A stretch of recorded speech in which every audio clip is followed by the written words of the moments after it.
again, it's always thanks for watching.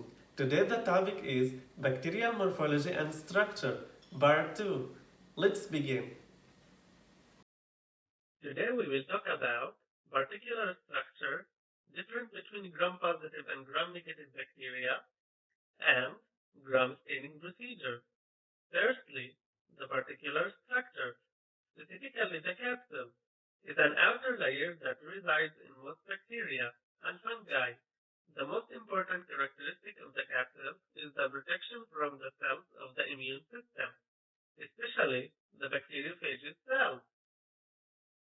There are types that are identical to the function of the capsule, but there are some differences between them, and this table summarizes exactly the differences between them. The first difference is the materials that make up the cover.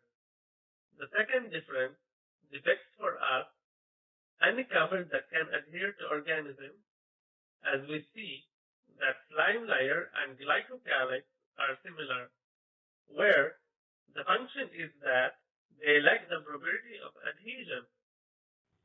The third and final difference depicts the special features of both layers. For example, the capsule, we can distinguish and define the borders and the edges, but in slime layer, we don't distinguish the edges or borders, such as the soft jelly for food, and they are scattered around the bacterial cells. As for the glycocalyx layer, it is a property called the biofilm, which are colonies of bacteria that are on top of each other to form the serum layers of the colony, which are visible to the naked eye, just as in this picture. An example of it, Streptococcus epidermis and Pseudomonas aeruginosa. There is the E. coli, which protects itself by secreting toxins. Flagella. It produces a protein called flagellin, whose job is to help bacteria move, and the flagella are thin, long, and tubular.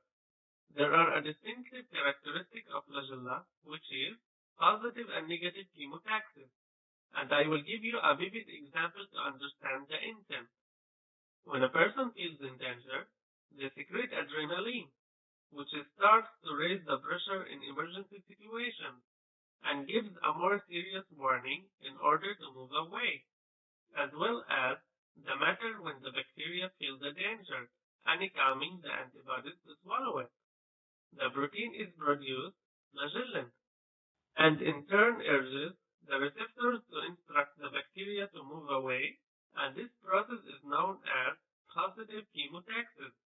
And when it is safe, it sends a message to the receptors that it is safe, and there is no need to feel it. It's done. The protein production stops and stops moving.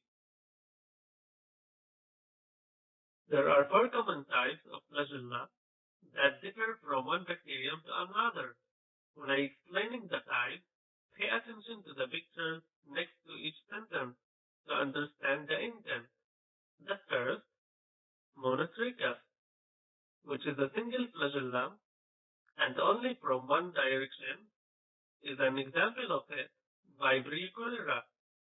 The second type, peritrichous, and it forms the flagella present on all walls of the cell.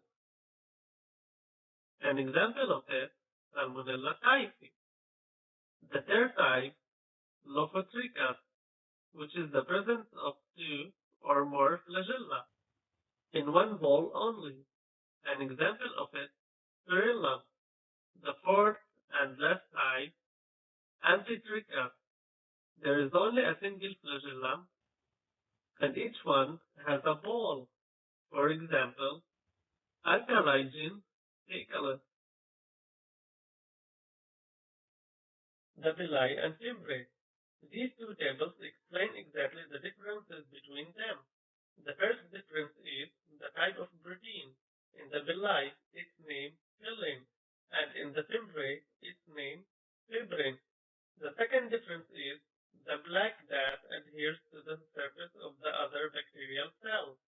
and forms conjugation tube, which in turn is a vector for some trait between bacteria and others, such as antibiotic resistance, and also conveys the probability of infection causing diseases, while the membrane helps the cell to adhere to the solid surfaces.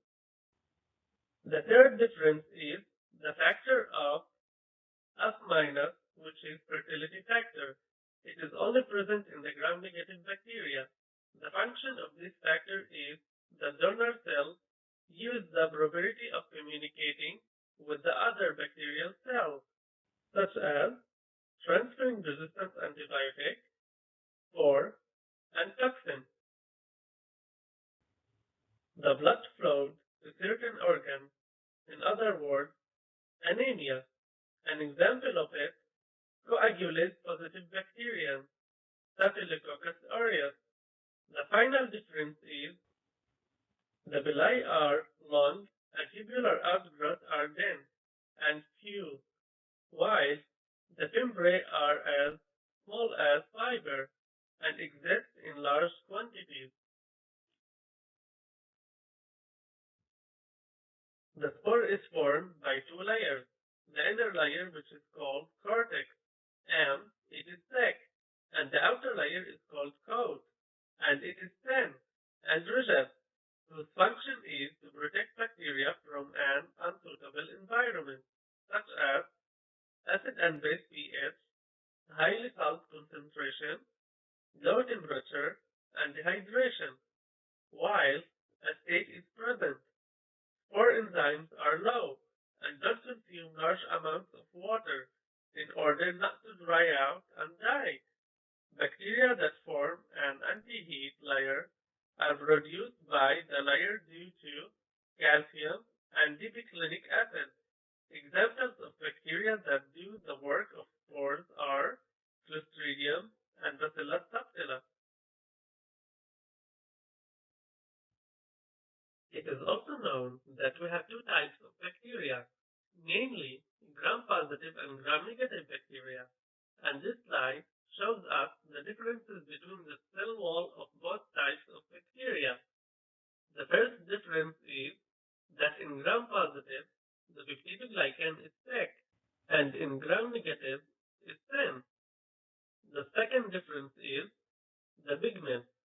In the gram-positive, it is purple, and in gram-negative, red. The third difference is antibiotic. The gram-negative resistance to the antibiotic due to presence of the layers of peptidoglycan between the membrane, while in gram-positive, it is sensitive to penicillin because of the presence of the peptidoglycan layer on outside of the cell wall. This makes antibiotic penetrate the peptidoglycan layers, stopping the production process of peptidoglycan and making the cell leaky. The first difference is echoic acid and is only exists in the gram-positive, and its function is to provide flexibility for the cell wall. The fifth difference is toxic materials. In the gram-positive, they produce the exotoxin, while in gram-negative, they produce endotoxin because of a lipid A, which is symbolized by LPS. And also, some gram-negative bacteria produce exotoxin. It is caused by the presence of Borin channel, which is allows the exit of toxin. An example of bacteria is Escherichia coli and Pseudomonas. The sixth difference, in the gram-positive, there is no villi and membrane, while in gram-negative, there is villi and membrane. The final difference is lipopolysaccharide. In the gram-negative, there is either in gram-positive, there is no lipopolysaccharide, and its function is to protect the membrane from some chemical attack, increase the negative charge of the membrane, and stabilize the membrane shape. and give it a special structure. This table summarizes what I explained in the slides before it. Examples of gram-positive bacteria: Staphylococcus aureus, Listeria, and Streptococcus. Gram-negative bacteria: Salmonella, E. coli, and Pseudomonas. In this slide, we will talk about the methods of staining bacteria. The common things used in all methods are drying, heating, and fixing smear. The bacteria are dyed to know their type and which antibiotic is suitable for them. The acidic environment of the bacteria makes it susceptible to staining with several dyes.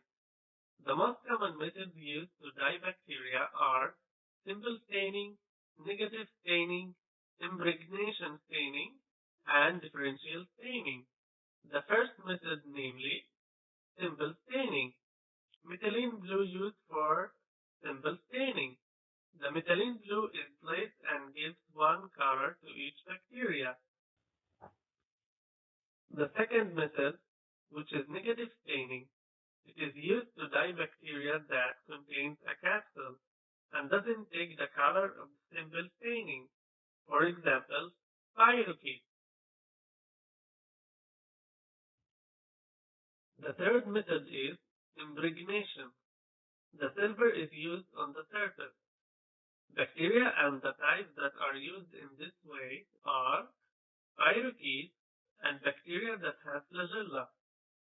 The fourth method, which is differential stain, it was modified and named after the scientist who modified it and called Zell-Nielsen. And this table summarizes the exact method. They put the sample on a slide, and after that, the processes of drying, heating, and fixing smear to the slide so that they can see the sample clearly. And after that, they put the gram dyes, and the first thing they put it is crystal violet, and both types are dyed in the color of purple. And then they add the iodine, and its function is to be stuck in the layers of the peptidoglycan, so that will produce for us large molecules, so that the dye is fixed, and then the alcohol is pressed the layer of peptidoglycan. An example to clarify the sandwich: when we put meat, lettuce, onion, and tomatoes, we press so that we can eat them. In the gram-positive, the color remains purple because the peptidoglycan layer has not completely melted because it is dense.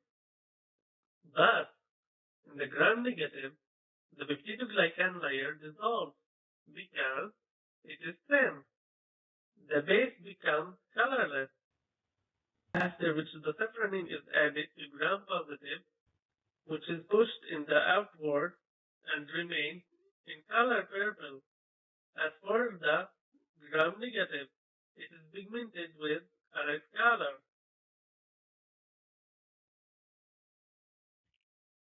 I hope that you have benefited from the information, and whoever has any comments, please write it at the bottom of the video on the part 2 of bacterial morphology and structure, and I will answer all the questions.